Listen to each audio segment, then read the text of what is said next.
Des faux airs de Depardieu et 22 titres de champion du monde. Un monstre sacré de la planche à voile, quasi inconnu du grand public. Son palmarès en fait le sportif français le plus titré, mais c'est Sébastien Loeb, nonuple champion du monde de rallye, qu'on présente ainsi. Ouais, ça me touche pas énormément, ça touche plus mon père.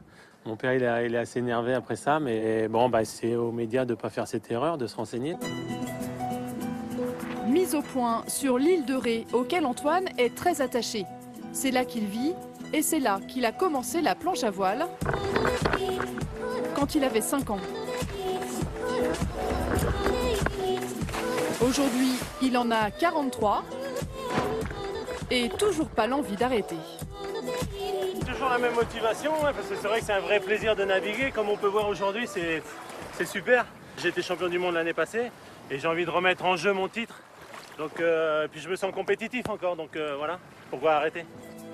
Après tout, il n'est pas le seul quadra à faire de la résistance. Au même âge, Kelly Slater n'a toujours pas rangé sa planche de surf.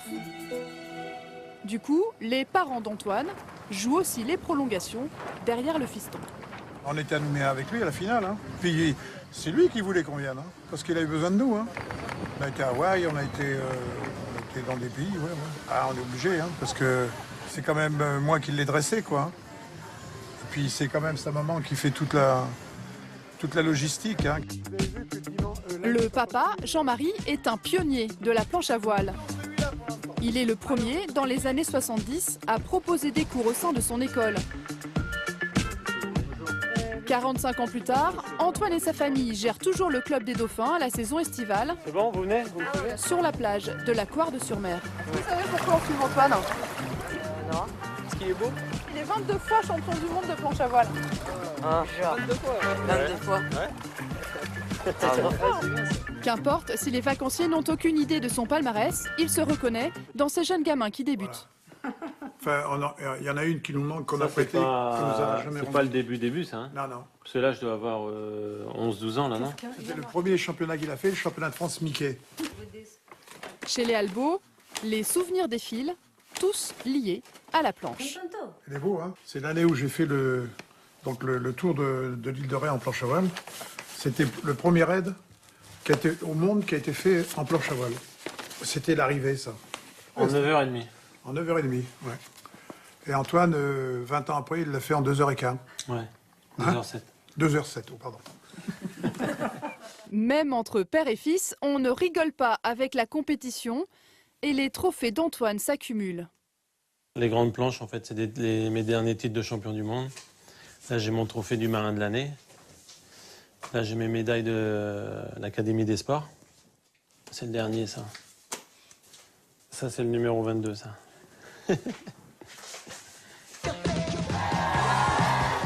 22 titres dans différentes disciplines, du freestyle au slalom, en passant par la vitesse et les vagues. Antoine Albo est un ogre au pays du windsurf.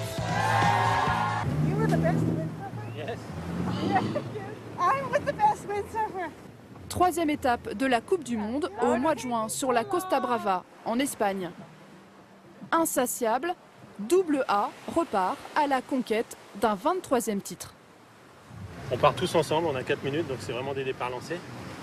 On va à une première bouée, on tourne, deuxième bouée, troisième bouée, quatrième bouée.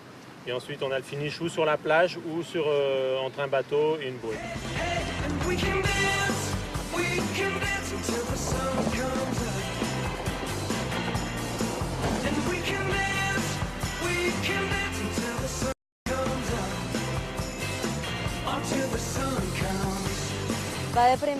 Antoine est en tête.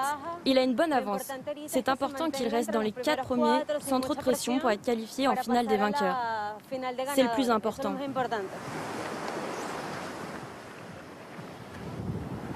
The first one, I was super late. Sí, eso, hein? Une troisième place, c'est bien. Surtout dans ce vent-là, il y a beaucoup de mecs qui sont compétitifs, quoi. La compétition n'est pas finie. Plusieurs courses comme celle-ci doivent permettre de départager les riders. Mais le vent se montre capricieux. De très faible, il devient insuffisant. On ne naviguera plus aujourd'hui. Ça monte un peu là ou pas? Apparemment, l'air est en train de rentrer, donc je vais aller chercher le bateau. Ok, ça marche. Ciao, ciao. Ça va. Le lendemain matin, toujours pas de vent. Antoine et les autres se préparent à déjeuner en gardant un œil sur la météo. Ça se lève un peu? Ouais, j'ai l'impression. On va peut-être pas manger, les gars. En fait, non. Les planches resteront sur le sable. Il faudra attendre 2 jours supplémentaires avant que la compétition ne reprenne. Très peu de navigation et une 3e place au final pour Antoine en Espagne. Antoine est toujours sur le podium, même s'il ne gagne pas toujours. Donc à la fin de l'année, c'est lui le plus régulier. Et c'est pour ça que c'est le favori. Il gagne parce qu'il a plus d'expérience, qu'il arrive à rester plus cool et il sait garder ses nerfs. De retour sur l'île de Ré, Antoine attend la prochaine étape de Coupe du Monde.